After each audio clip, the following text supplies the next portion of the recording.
Pues sean bienvenidos. Estamos contentos, hermanos. Gracias a Dios por este día. Y hoy quiero hablar acerca de un tema que estamos meditando en Mateo. Y bueno, el capítulo 4 nos va preparando después de la tentación de Jesús, cómo inicia la predicación del reino. Y durante el capítulo 5, 6 y 7 nos va a hablar acerca del Sermón del Monte, que es para muchos como los 10 mandamientos en el monte que está dando a su pueblo, igual que en Éxodo. Pero también ahora está interpretando esta ley, y porque el pueblo de Israel ciertamente lo seguía, pero no lo seguían conforme, va a decir Pablo, conforme a ciencia, conforme a fe, sino lo seguían por tradición. Y quiero hablar entonces más allá de la justicia. ¿Qué es o cómo debe ser nuestra justicia? Y de hecho Jesús inicia su ministerio, y quiero ir a Isaías, iniciar con Isaías, y después de leer o explicar esa parte de Isaías estaremos orando para entrar al tema. Dice Isaías capítulo 9, hablando precisamente sobre lo que Jesús inicia su ministerio predicando en tierra de Neftalí, de Zabulón, que estaba cumpliendo esta profecía de Isaías. Pero yo quiero que vayamos viendo lo que Isaías decía y qué era lo que Jesús realmente estaba cumpliendo al iniciar su ministerio. Isaías 9, verso 1 y 2 dice: un pueblo que andaba en tinieblas vio gran luz. Eso era lo que Jesús venía a hacer al iniciar su ministerio y decir: arrepentíos porque el reino de los cielos se ha acercado. José, que es la palabra, así andaba ese pueblo, José, en oscuridad, en tinieblas. Y no solamente habla de esa oscuridad física, sino está hablando de la miseria y la destrucción, la muerte y la ignorancia, la tristeza o la maldad, porque aún hablándoles Dios, o en el caso de Israel, ahora en la venida de Jesús, estando Jesús ahí, ellos estaban en oscuridad. Y entonces Él trae esa luz. Capítulo 9, verso 3 de Isaías. Vea cómo Dios está multiplicando ahora ese pueblo que era la bendición o el pacto que había dado a su pueblo. Está trayendo alegría, y como si hubiesen ganado una guerra, obtienen botín, y dice que ellos se alegrarían. Iba a aumentar esa alegría, iban a tener gozo en gran manera, porque estaban repartiendo despojos. Estoy hablando del contexto muy rápido. En el verso 4 dice que ese gozo y esa alegría sería porque el Señor les estaba quitando la carga de sus hombros, de su vida. Pero ahora sí quiero leer el verso 6, 9, 6 y 7. Y dice que ¿por qué Dios estaba haciendo esto? ¿Cómo lo estaba haciendo? Estaba levantando un reino. Dice así el verso 6: porque un niño nos es nacido, hijo nos es dado, y el principado sobre su hombro. Y quiero que ponga atención en esta parte. Y se llamará su nombre admirable, consejero, Dios fuerte, Padre eterno, príncipe de paz. Lo dilatado de su imperio y la paz no tendrá límite sobre el trono de David y sobre su reino, disponiéndolo y confirmándolo en juicio, en justicia, desde ahora y para siempre. El celo de Jehová de los ejércitos ha hecho esto. Quiero que vea estos puntos en estos versos. ¿Qué era lo que estaba haciendo? ¿Cómo traía esa luz a la oscuridad? A través de un niño, a través de un hijo, el Hijo de Dios. Un principado o un imperio que era puesto sobre sus hombros. Él es el que está levantando ese reino o ese principado. Y en esta parte, y su nombre es admirable o milagroso. Pero también va a decir, Él es consejero. Es el que aconseja, como un pastor, el que libera. Y en esta parte, a partir de cuando dice Él es Dios fuerte, utiliza la palabra Él, Gibor o El Gibor, como muchos lo traducen, y quiere decir Él es todopoderoso. Gibor es guerrero, el todopoderoso o varón de guerra. ¿A quién le está diciendo esto?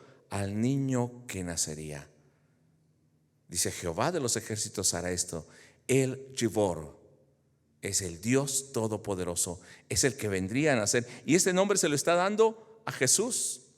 Padre eterno, un nombre otorgado solamente a Dios, o el Padre antiguo o el de la eternidad. Ese nombre se le está dando al que vendría, pero también dice que es príncipe de paz. Es el príncipe de Shalom, o el que trae la paz, que trae el bienestar, que trae la felicidad, que trae la dicha completa, la prosperidad, que trae la salvación y la victoria. Por eso va a iniciar en el capítulo 5 de Mateo hablando de las bienaventuranzas, porque Él es el que estaba prometido. Y dice que tiene un imperio de paz sin límite, no como los reinos del mundo o la paz que se establece en el mundo, aún en las Naciones Unidas, una paz temporal, sino era un reino y una paz eterna, un reino de justicia que Dios estaba haciendo. Por eso, ahora así, en el capítulo 4, verso 16 de Mateo: el pueblo asentado en tinieblas vio gran luz, y a los asentados en regiones de sombra de muerte, luz le resplandeció. O sea, con esto está diciendo todo lo que decía Isaías se está cumpliendo, y es lo que quiero que hoy veamos. ¿Qué era lo que estaba trayendo Jesús en ese reino, en esa justicia, como príncipe de paz, como Dios todopoderoso, admirable, el Chibor, y como ese Padre eterno? ¿Qué era lo que estaba trayendo? Vamos a orar. Padre, te damos gracias en el nombre de Jesús y queremos que dispongas nuestro corazón, prepares nuestra vida para conocer ese reino, ver tu justicia y ver nuestra justicia, ver tu obra y ver, Señor, lo pequeño o lo innecesario o imposible que puede ser nuestra propia justicia para ese reino, para alcanzar ese reino. Sin embargo, estando en ese reino, nos pides vivir de acuerdo a esa luz que hemos recibido, a esa salvación que hemos obtenido, porque ahora Dios Todopoderoso, el Chibor, está en medio de nosotros, como poderoso guerrero, como poderoso gigante, como Padre eterno, como príncipe de paz. Gracias porque hoy podemos estar en esta presencia tuya. Gracias porque hoy nos das ese gozo de ser parte de tu reino, en el nombre de Jesús. Amén. Entonces Jesús está cumpliendo con esta profecía y está trayendo la luz a esas tinieblas, a esa miseria, a esa oscuridad, los que estaban en sombra de muerte. Pero para ese reino, ¿qué es lo que está pidiendo el Señor? ¿Qué es lo que está demandando?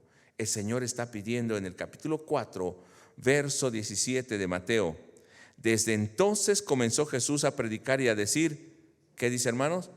Arrepentíos, porque el reino de los cielos se ha acercado.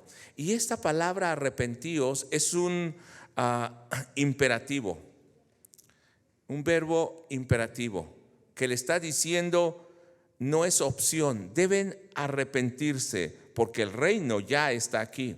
Y la palabra que utiliza, la raíz es metanoie, pero es metanoiete, que quiere decir, escuche bien, es pensar diferente o pensar más allá, considerar. Y esto quiere decir que aquel que se arrepiente, ¿dónde empieza esa obra? En su mente, en su corazón, en su vida. Cuando habla de mente, en la Biblia no solamente está hablando de la mente como nosotros tenemos el razonamiento, sino está hablando del asiento de las emociones y de todos nuestros deseos. Entonces muestra un pensamiento que es nuevo, un pensamiento que está conforme al reino de Dios, una forma de pensar diferente y por tanto una forma de vivir diferente. En el verso 23 dice que Jesús recorrió toda Galilea, enseñando en las sinagogas de ellos. ¿Qué enseñaba? Arrepentíos, porque el reino de los cielos se ha acercado. Y predicaba el evangelio del reino. ¿Y cuál era la predicación del reino? Arrepentíos, porque el reino de los cielos se ha acercado. Un evangelio, una enseñanza o una predicación sin arrepentimiento no es evangelio, no es bíblico. Podrá ser ética, podrá ser moral, podrá ser filosofía, pero no es evangelio. No es la predicación de Juan el Bautista, no es la predicación de Jesús. Una enseñanza o una predicación debe llamar al arrepentimiento, pero hoy veremos qué es ese arrepentimiento o cómo se evidencia ese arrepentimiento en la vida del creyente. Como les decía hace rato, metanoiete, dice, arrepiéntanse o arrepentíos. Y la raíz es metanoie, que se forma de dos palabras. Meta, ustedes conocen esta palabra en español muy bien, de hecho está en español también porque es del griego directamente, como metamorfosis. Meta es cambio de forma. Pero aquí dice metanoieo, que es cambien su forma de comprender, de entender, o tengan una mente diferente. Entonces el arrepentimiento es cambiar la manera en que estamos viendo el reino de Dios, la manera en que vemos aún las cosas naturales. Literalmente el arrepentimiento es un cambio de mente, y cuando cambia la mente es como de un niño a un adulto. Es como cuando no aprendes a hablar y cuando terminas, no sé, la universidad y eres lingüista, no, pues va a ser un mundo de diferencia, ¿verdad? Es así, cambió nuestra mente, maduró, creció, cambió nuestra vida, es algo diferente. Y esto es lo que hace la obra de Jesucristo en nosotros. Cambia nuestra mente. El arrepentimiento nos lleva a esto. Las personas deben cambiar su mente, su forma de pensar, la dirección, no solamente la concepción del pecado, qué entienden por pecado, sino deben cambiar su dirección. Si iban en dirección al pecado, deben cambiar su vida en dirección al Señor, a la salvación, a la santidad, a la pureza. Si seguían al enemigo, si eran esclavos del enemigo, ahora deben servir ¿a quién? A Cristo. Si su mente era la de conflicto, de guerra, de pleitos, ahora debe ser de paz. ¿Qué es Jesús? ¿Cómo le dice Isaías? Él es el príncipe de paz, consejero, admirable, Dios fuerte, Padre eterno, Padre, Abda, es el Padre eterno. Un llamado al arrepentimiento es el Evangelio. Y cuando la primera iglesia, de hecho la primera predicación de Pedro es hacia el arrepentimiento, con la venida del Espíritu Santo. Pero también cada vez que predica, cuando después estaban todos reunidos ahí en el capítulo 3, verso 17, la gran conversión de muchos es llamándolos al arrepentimiento. Y Pedro está predicando y les dice, así que arrepentíos, Hechos 3:17, arrepentíos y ¿qué? Convertíos, para que sean borrados vuestros pecados. ¿Qué es lo que trae perdón de pecados? El arrepentirse y convertirse, para que vengan de la presencia del Señor tiempos de refrigerio. Esto es, arrepiéntete, metanoie, y vuélvete, o sea, vuelve a Dios. Cada vez que nosotros vamos en dirección opuesta al Señor, no nos estamos arrepintiendo, o más bien nos arrepentimos de conocer al Señor y lo estamos rechazando, yendo en el camino contrario. Pero si nosotros como naturaleza caída, como pecadores, realmente tenemos un arrepentimiento, nuestra manera de pensar, nuestra manera de hablar, nuestra manera de vivir debe cambiar, y ahora debemos dirigirnos hacia el Señor, hacia la pureza de Dios, hacia la imagen de Cristo. Dice Romanos capítulo 12, verso 1 y 2, esta iglesia en el primer siglo estaba teniendo esta experiencia del arrepentimiento, pero muchos venían de la tradición y le dice, no deben vivir de esa manera, y estaban mezclados con las costumbres del mundo. Verso 1 de Romanos 12, así que hermanos, os ruego por las misericordias de Dios, fíjese que es el arrepentimiento, que presentéis vuestros cuerpos en sacrificio vivo, santo, agradable a Dios, que es vuestro culto racional. Si antes nuestra vida era para servir al pecado, al mundo, ahora ¿para quién debe ser?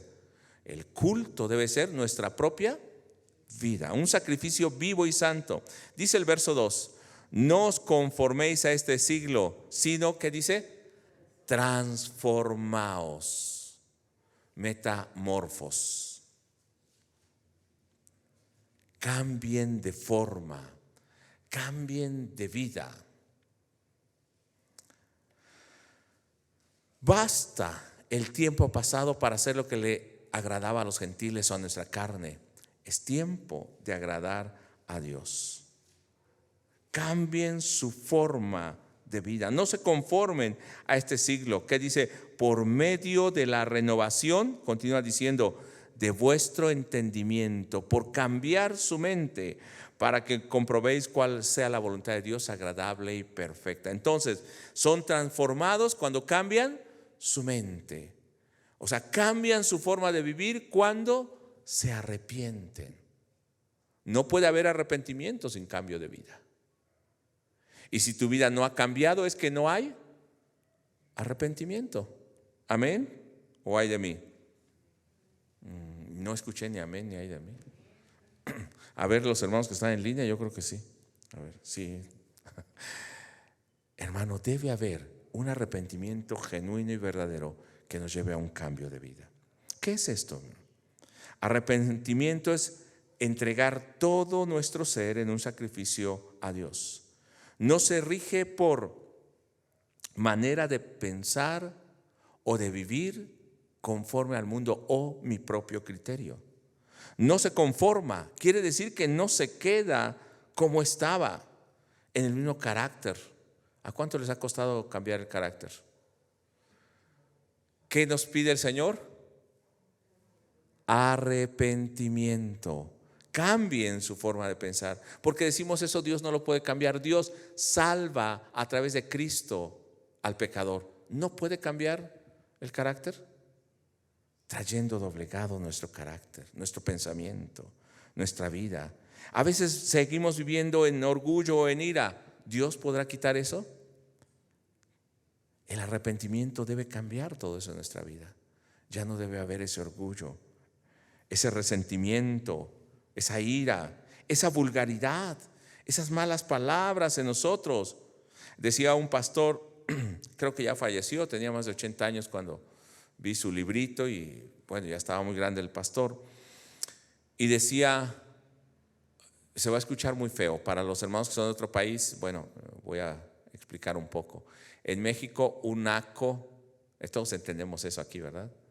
Un naco es alguien que no tiene cultura, educación, que es vulgar, ¿no? Podemos decir. Y este hermano decía, un naco no puede ser un cristiano. Y entonces muchos lo criticaron porque dijeron, está discriminando a las personas. Y él dice, déjenme explicarles. Un naco no puede ser un cristiano porque cuando se hace cristiano deja de serlo. Dice, un mal hablado no puede ser cristiano porque cuando se hace cristiano deja de serlo. Dice, un pecador no puede ser cristiano porque cuando se hace cristiano deja de ser pecador. O sea, no es que esté discriminando, sino que Dios cambia nuestra naturaleza. Cambió desde nuestra mente, que es lo más difícil de cambiar. Cambió nuestro corazón. Amén. Y este hombre se transforma cada día con el modelo del reino de Dios, del evangelio, con la imagen de Cristo. Metamorfosis. Dice, transfórmense. ¿A qué forma? ¿A qué modelo?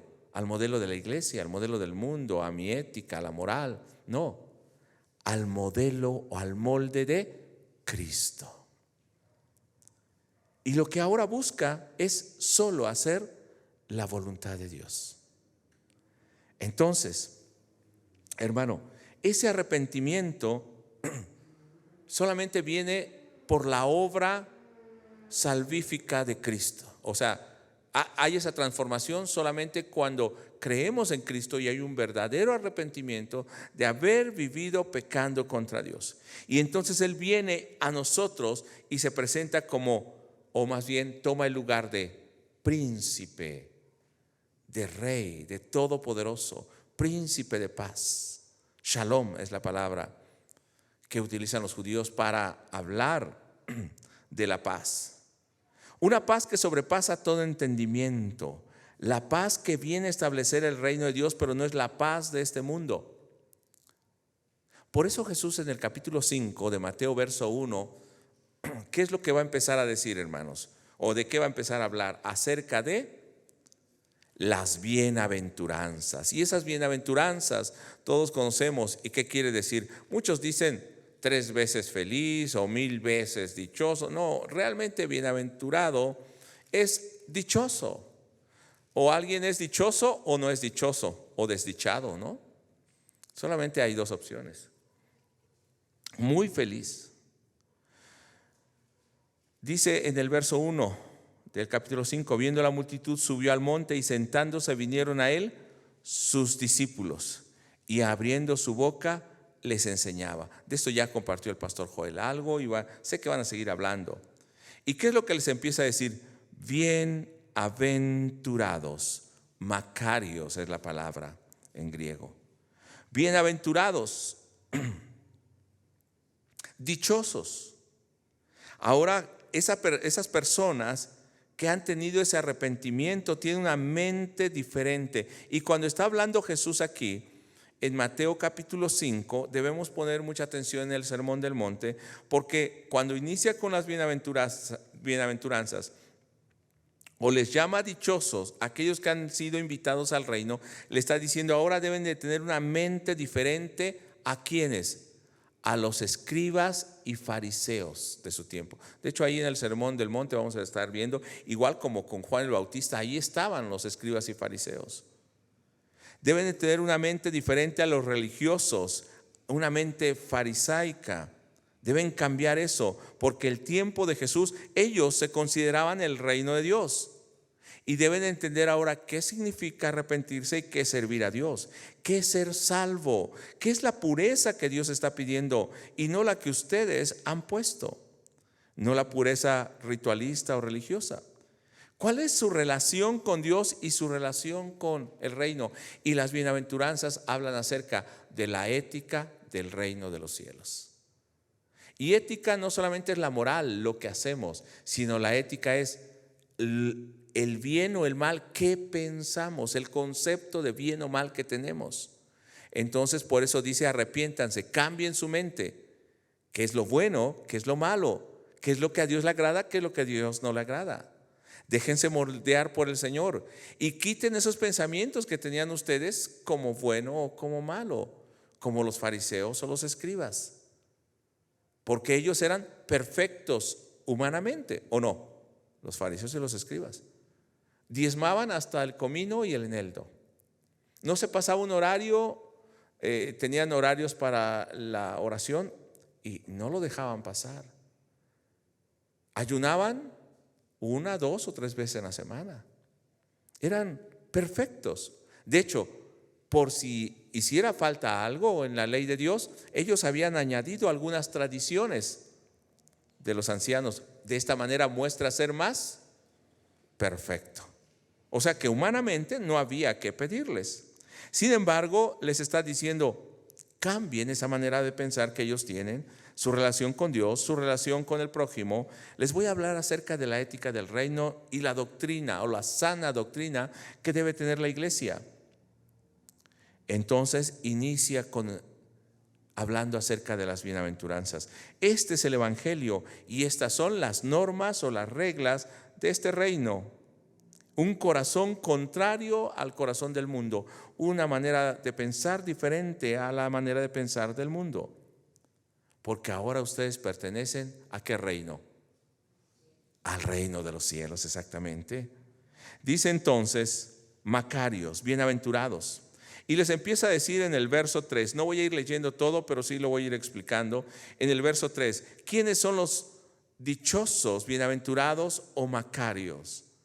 Los pobres en espíritu. Esto es, ya había compartido el pastor Joel algo de esto también, los que no tienen nada, pero aquí lleva un punto de mendicidad, los que definitivamente no poseen nada de este mundo, los más pobres de los pobres, y no en lo económico. Y cuando habla de espiritualmente, tampoco es porque no tengan de Dios, sino que más bien no tienen o no poseen nada fuera de Dios. Su tesoro no es este mundo, no desean nada más fuera de Dios, como el Salmo 23, el Señor es mi pastor y nada me faltará. O sea, no deseo nada más que la presencia de Dios. no tienen o no valoran sus méritos como propio o como dignos de alcanzar algo. Dependen completamente de la gracia de Dios. No confían en sí mismo, en su justicia o autosuficiencia, sino que son los más humildes de los humildes. ¿Y qué dice de ellos? De ellos es el reino de los cielos. ¿Cómo nos acercamos al Señor nosotros? ¿Con orgullo? ¿Con nuestra propia justicia? ¿Cómo nos acercamos al Señor? Creyendo que el Señor nos merece. Pero recuerda aquellos dos que estaban allí orando, un publicano y un fariseo. ¿Qué dijo el Señor?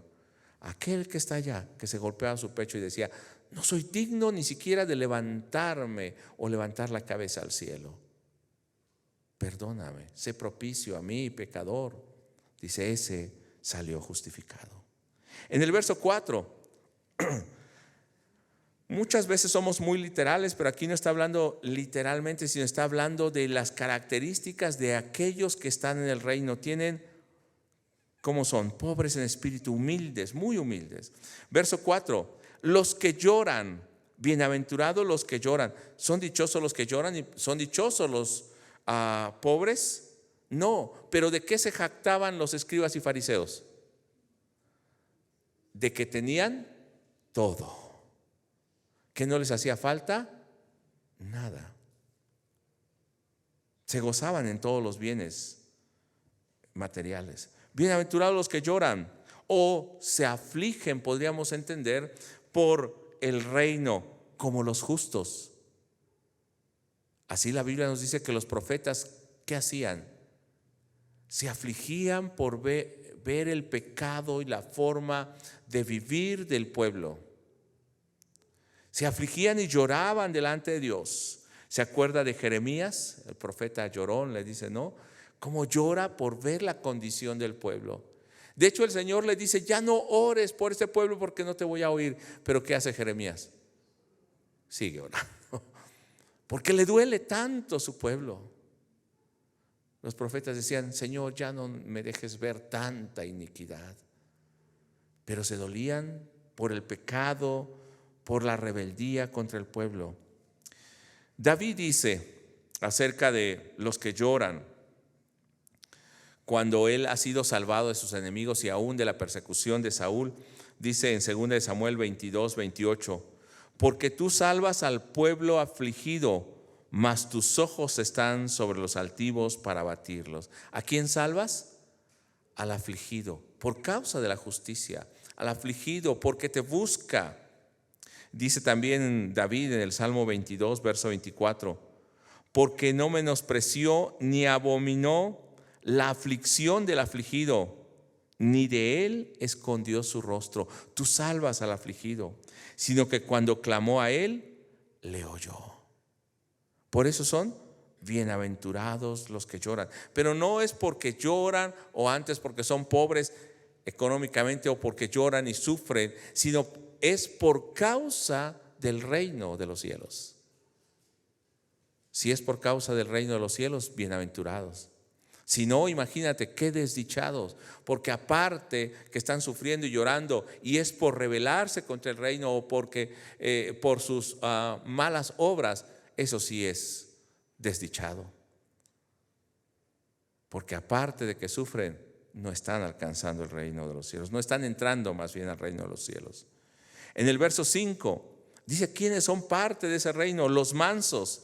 Y está hablando de ese carácter apacible como el de Cristo, humilde. De hecho, utiliza la misma raíz para hablar de pobres en espíritu, esta palabra de mansos.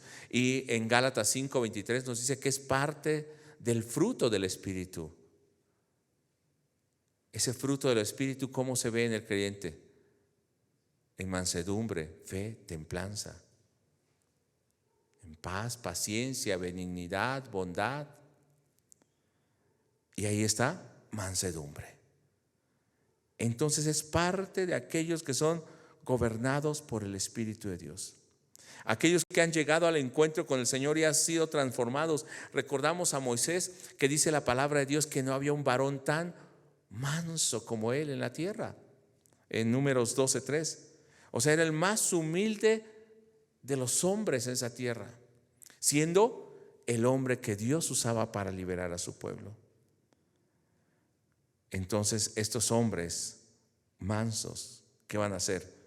Van a heredar la tierra. Y cuando habla de que de ellos es el reino de los cielos, van a heredar la tierra, está hablando de la salvación o ser parte del reino. El pastor Joel habló de esto el día miércoles. En el verso 6, cuando dice los que tienen hambre y sed de justicia, pero estoy tocando esto porque quiero llegar al siguiente punto que para mí es la conclusión, ¿no? Pero aquellos que tienen hambre y sed de justicia son parte de ese reino. ¿Qué es lo más necesario para el hombre? El alimento y el agua. Pero dice, estos no están ansiando o deseosos solo del alimento o del agua física, sino tienen hambre y sed de ¿qué, hermanos? De justicia.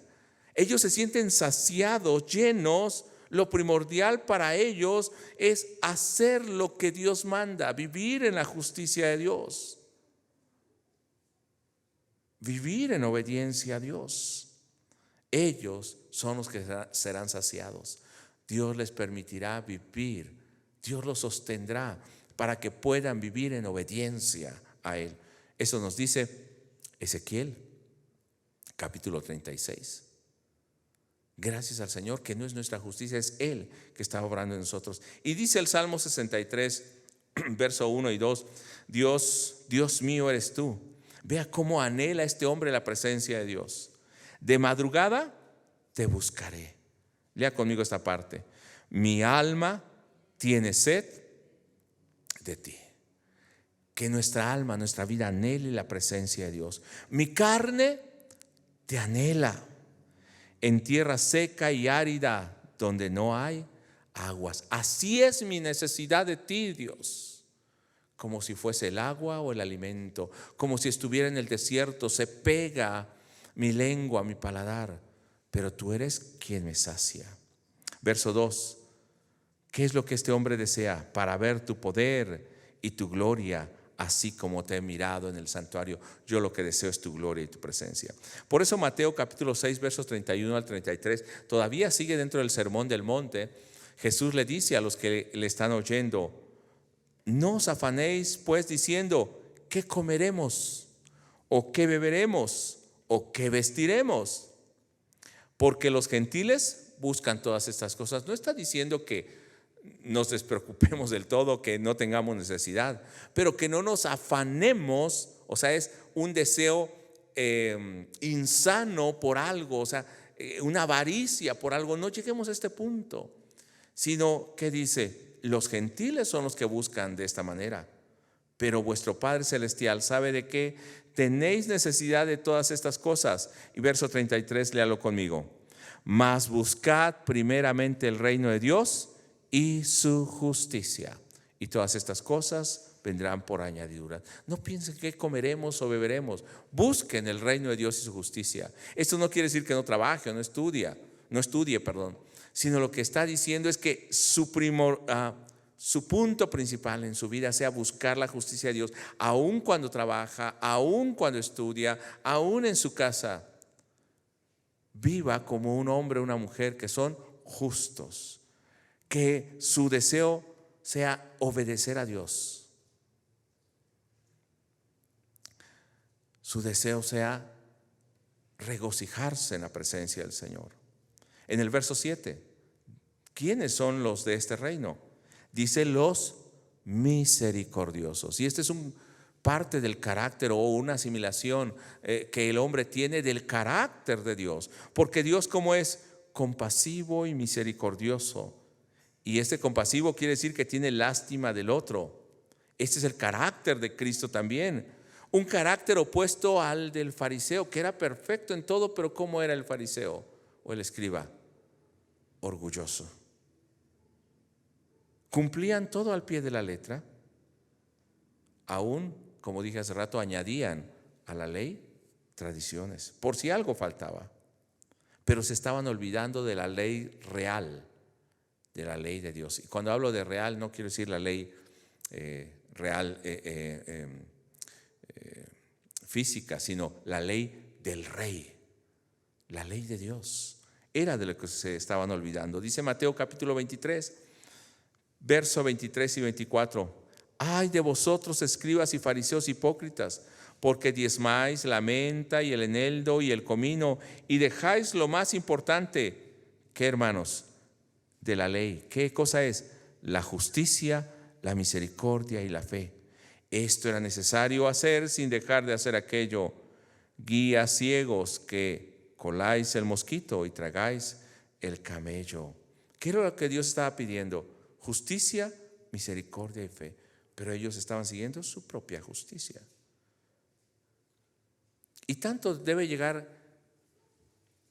la justicia más allá que la de estos hombres, que no solamente debe ser una justicia, ¿cómo podemos decir? Física o vista por los hombres, sino debe ser el producto de la obra de justificación que Dios ha hecho en nosotros. No es solo las cosas que hacemos, sino debe ser desde el origen o la intención del corazón. Yo quisiera preguntar, ¿cuál es tu parámetro para juzgar a los demás? Ese es un pecador, ese no merece de Dios. Pero yo te preguntaría, ¿es el mismo parámetro con el que te juzgas a ti mismo? ¿O eres más benevolente contigo? Seamos sinceros. Somos más benevolentes con nosotros mismos. Pero con el otro, ¿qué hacemos? Casi le ponemos el dedo y lo señalamos, lo condenamos. Pero Dios, ¿cómo es? ¿Cómo es el Padre? Vea en Mateo 18, verso 33 al 35. Jesús está poniendo una ilustración hablándole de deudores y cómo el Señor perdona a esos deudores. Pero luego sale este hombre y encuentra a uno que le debía mucho menos, pero este lo agarra por el cuello y a este sí lo quiere casi ahorcar y lo mete a la cárcel. Pero dice en el verso 33: ¿no debías tú también tener misericordia de tu consiervo como yo tuve misericordia de ti?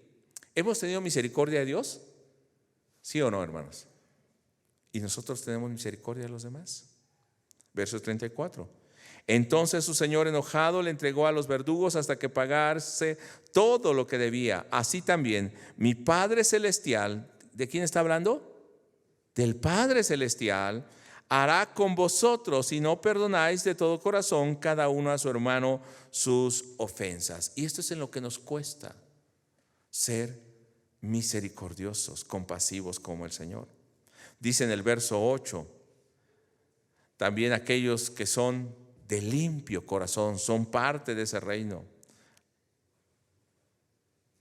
¿Qué significa limpio corazón? Que tiene un corazón puro, que no está mezclado, que no está contaminado, que no tiene cosas extras, que la intención del corazón es diferente a lo que hace por buscar reconocimiento. Recuerde que los fariseos hacían esto para ser reconocidos, vistos de los demás.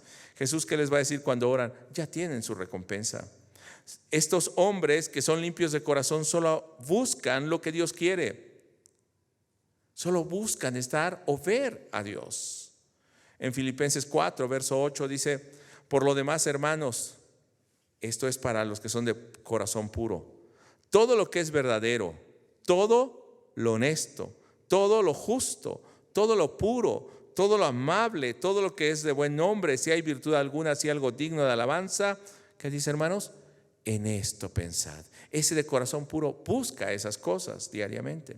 Y Pablo le dice a Timoteo en 1 Timoteo capítulo 1, verso 5: pues el propósito de este mandamiento es el amor nacido de corazón limpio y de buena conciencia.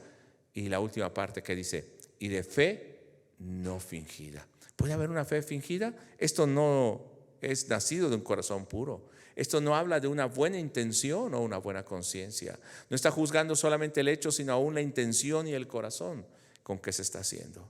No está hablando solamente del cumplir religiosamente, sino el haberse arrepentido y el haber cambiado la mente y el corazón.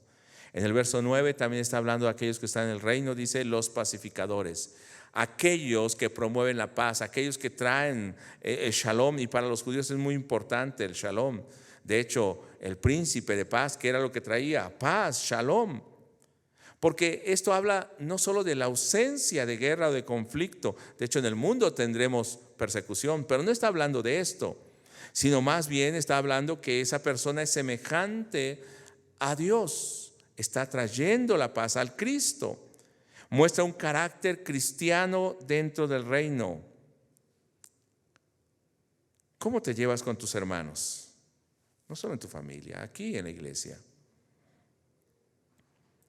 Esta persona que promueve la paz, que lleva la paz, lleva el evangelio, tiene confianza en Cristo aún en medio de las aflicciones. Esto es, aquel que ha conocido la paz del Señor. No se deja llevar por la situación de este mundo, sino muestra que ahora descansa en Cristo. Tiene seguridad en la promesa de Dios. Mi alma espera en el Señor. Aún he de alabarle. Está confiando en el Señor. Dice Juan 16, verso 33. Estas cosas os he hablado para que en mí tengáis paz. En el mundo tendréis aflicción, pero confiad, yo he vencido al mundo. ¿Cuántos hombres de paz o mujeres de paz hay aquí? Y no porque no tengamos conflictos o dificultades en el mundo, sino porque confiamos que Jesús ha vencido al mundo. En Mateo capítulo 9, verso 50, dice que estos que están en el reino no solamente conocen la paz, sino estos son los que mantienen la paz en el mundo. Son como la sal y la luz del mundo, dice el verso 50. Buena es la sal. Está hablando de aquellos que están en el reino. Mas si la sal se hace insípida, ¿con qué se sazonará? Si ustedes pierden esa identidad de cristianos, si pierden la paz, si pierden la misericordia, si pierden ese corazón que busca la justicia, ¿cómo podrá predicar? ¿Cómo podrán conservar este mundo? Dice en el mismo verso, tened sal con vosotros mismos y tened paz los unos con los otros. Es la manera de estar mostrando esa paz que hemos recibido. Y aún Pablo le va a decir a los romanos en el capítulo 12, verso 17, no paguen mal por mal. O sea, no vivan de esta manera. Cambien su manera, arrepiéntanse. Si están en el reino, cambien su manera de pensar y de vivir. Y al final, en el verso 18 dice, si es posible, en cuanto dependa de vosotros, estad en paz con todos los hombres. Y en el verso 10 en adelante nos va a hablar acerca de aquellos que son seguidores. Por ser justos, por ser misericordiosos, por ser mansos, van a tener posiblemente una vida de persecución. Van a ser echados tal vez de la sinagoga. Aún Pedro lo dice en 1 Pedro capítulo 3, verso 13 en adelante, que estos hombres ya estaban experimentando esa persecución. Esta iglesia está experimentando el sufrimiento por causa de Cristo. Dice Pedro así, ¿y quién es aquel que os podrá hacer daño si vosotros seguís el bien? Mas también si alguna cosa padecéis por causa de la justicia, bienaventurados sois, dichosos. Por tanto, no os amedrentéis, o sea, no tengan miedo por temor de ellos, ni os conturbéis, sino santificad a Dios el Señor en vuestro corazón y estad siempre preparados para presentar defensa. ¿De qué manera? Con mansedumbre y reverencia. Esta es la vida del creyente aún en la persecución. Tiene paz y siempre muestra la obra que Dios ha hecho en su vida. Verso 16. Tengan buena conciencia. Y al final del verso dice, aún os calumnien, pero sea por su buena conducta en Cristo. Por eso dice en el Mateo 5, verso 11 y 12, bienaventurados sois cuando por mi causa os vituperen y os persigan y digan toda clase de mal contra vosotros, mintiendo. Alegraos y gozaos porque vuestro galardón es grande en los cielos, porque así persiguieron a los profetas que fueron antes de vosotros. ¿Con quién te está comparando el Señor? Con los profetas. El arrepentimiento entonces es para aquellos que son parte del reino y que son dichosos y bienaventurados, porque su mirada no está en este mundo, sino está en vivir conforme al modelo del reino, el que está presentando Cristo. Pero voy más allá, y este es el punto al que quería llegar. Permítame unos minutos más para concluir. Está presentando entonces a través del Sermón del Monte la ética, y el tema de hoy es mayor a mi justicia. La ética mayor a la religión y a cómo ellos estaban acostumbrados a buscar a Dios por rituales externos. Este pueblo, ¿cómo se encontraba? En oscuridad. Viene la luz, y estos que están en el reino van a ser la luz de aquellos que continúan en oscuridad, pero deben mantenerse en un mundo siendo sal y siendo luz. Dice Mateo 5:13: vosotros sois la sal de la tierra, pero si la sal se desvaneciere, ¿con qué será salada? No sirve para nada. Ustedes son ese reino, pero si ustedes dejan de vivir como el reino, no sirve ya más para nada. Deben continuar siendo luz en medio de la oscuridad, así como Jesús trajo la luz. Y dice en Mateo 5, verso 14 al 16: ustedes son la luz del mundo. Y esa luz que hace, nos dice el verso 15, alumbra a todos los que están en casa. Verso 16: así alumbre vuestra luz delante de los hombres. Pero ¿cómo ellos van a ver la luz en nosotros? Porque hemos sido transformados por nuestra vida. Pero vea el propósito en el verso 16: para que vean vuestras buenas obras y glorifiquen a vuestro Padre que está en los cielos. No es para que te vean a ti, sino para que vean al Señor. Y por eso cuando en Mateo 3, verso 8, cuando dice que debe ir más allá de la justicia de los fariseos, porque decía que glorifiquen al Padre. Hermano, estas personas se glorificaban a sí mismos. Cuando Juan el Bautista está predicando, les dice que su justicia sea mayor que la de los fariseos. Dice en el 5:20: porque os digo que si vuestra justicia no fuese mayor que la de los escribas y fariseos, no entraréis en el reino de los cielos. Ojo aquí, hermanos. Si habían hombres justos, eran los escribas y fariseos, humanamente. Pero dice su justicia debe ir más allá, porque ellos solamente se quedan en lo físico, en lo que ellos buscan, pero no tienen misericordia, no tienen fe. Mateo 6:1 dice de esta manera: ¿por qué va más allá? Va más allá del plano humano, de la moral humana o de los ritos religiosos. Mateo 6:1: guardaos de hacer vuestra justicia delante de los hombres para ser visto de ellos. De otra manera no tendréis recompensa de vuestro Padre que está en los cielos. Por eso decía una justicia mayor que la mía, porque a veces yo pienso, tengo un parámetro de justicia, pero esa no es la justicia que proviene de Dios. No es la grandeza, no es el reconocimiento. Hablaba en las bienaventuranzas de alguien pobre de espíritu, de alguien manso, de alguien misericordioso. Es diferente al parámetro del mundo. Entonces en el capítulo 15 de Mateo, versos 6 al 9, dice: cuando ellos estaban enseñando, aquí habla del corbán, y decían que le daban a Dios estaba dedicado a Dios, entonces no se lo daban a sus padres, no ayudaban a sus padres, y era mentira, ni ayudaban a sus padres ni se lo daban a Dios.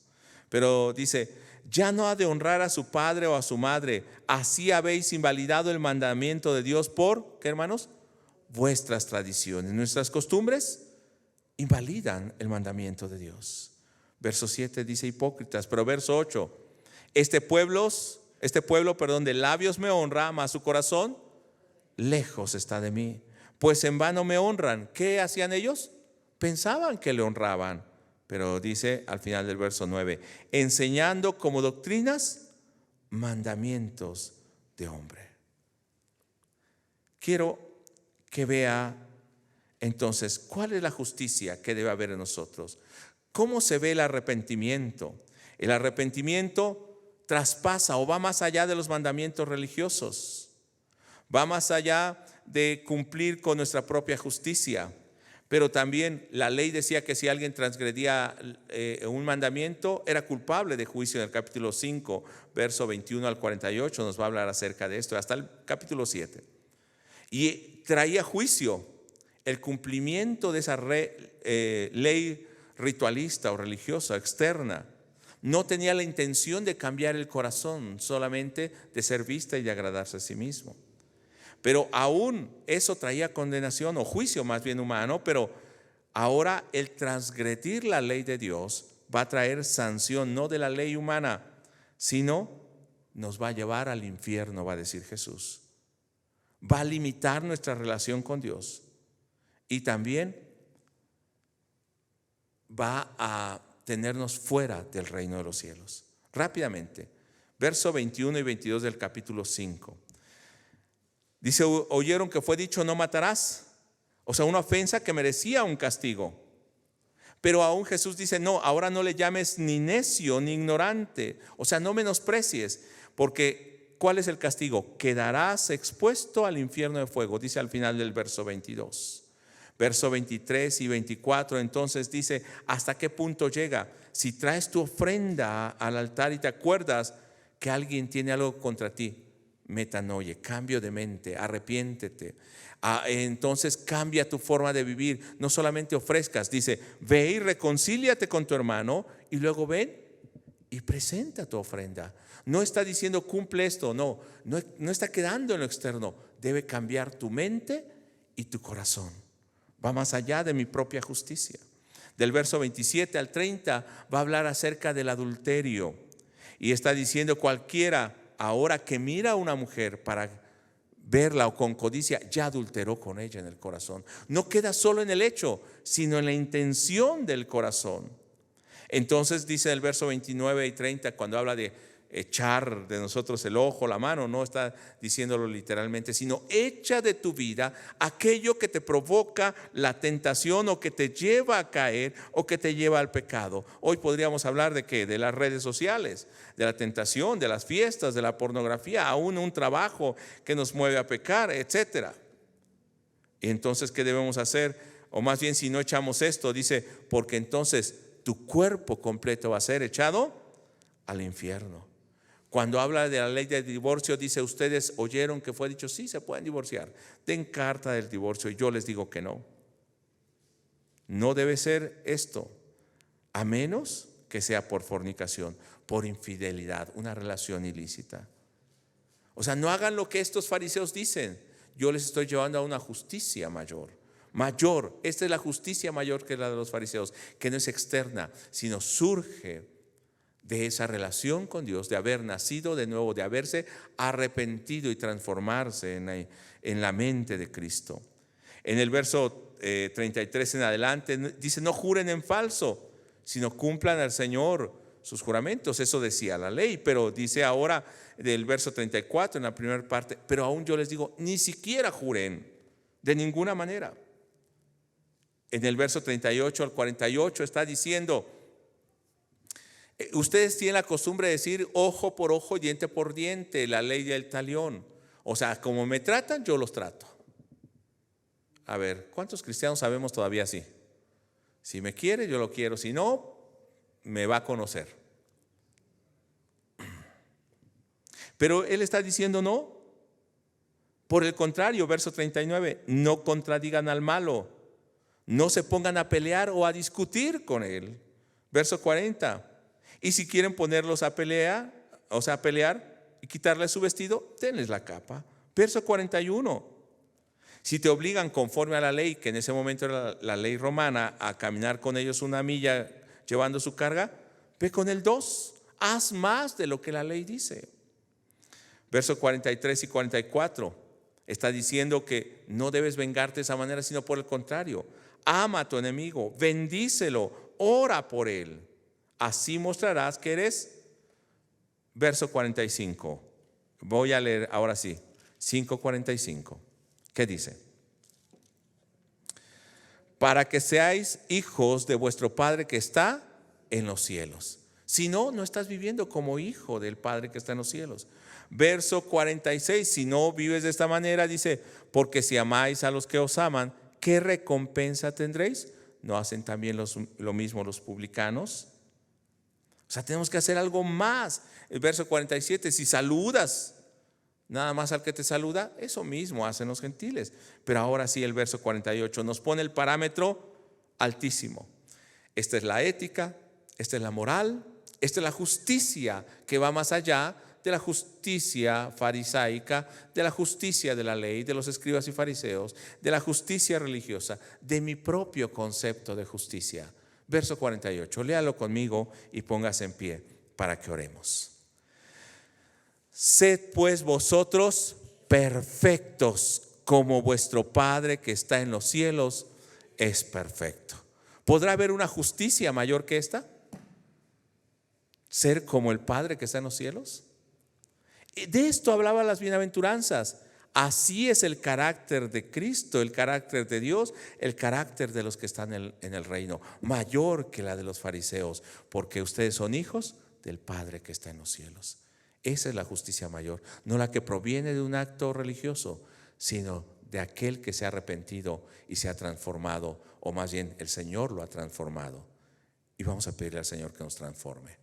Padre, te damos gracias y en el nombre de Jesús oramos pidiendo que seamos transformados. Nos arrepentimos. Si hemos vivido todavía en ese pecado, en la ira, en el enojo, con las malas palabras, con el vicio, en la fornicación, si hemos vivido en el adulterio, si hemos vivido en el machismo o ahora también en el hembrismo, si hemos vivido, Señor, en rebeldía a nuestros padres o a las autoridades, si hemos vivido tal vez en la disolución o la lascivia sexual, si hemos vivido, Señor, en el engaño, en la mentira, en el hurto, perdónanos, Señor. Hoy nos arrepentimos, pero no es solamente dejar de hacer eso malo, sino, Señor, que hoy podamos arrepentirnos cambiando nuestra mente, nuestro corazón, siendo renovados y transformados por ti, para que entonces naturalmente seamos luz y sal en medio de este mundo, que no nos conformemos a la justicia que nosotros teníamos o a la justicia que nos pide la iglesia o a la justicia moral que este mundo tiene, porque aún este mundo está pervertido, sino que nuestra justicia vaya más allá, aún desde la intención del corazón, porque ha sido renovado y ha sido transformado, que vaya aún a la profundidad de nuestra mente, nuestras células, todo nuestro ser quiera vivir en justicia y hacer tu voluntad. Padre, esta es la justicia que anhelamos. Buscar primeramente el reino de Dios y su justicia. Queremos buscarte, queremos escucharte, queremos estar en tu presencia y cada día en esa presencia ser transformados. Te bendecimos, Señor, y permite que nuestra vida sea moldeada de esta manera. En el nombre de Jesús. Amén. Dios le bendiga, hermano.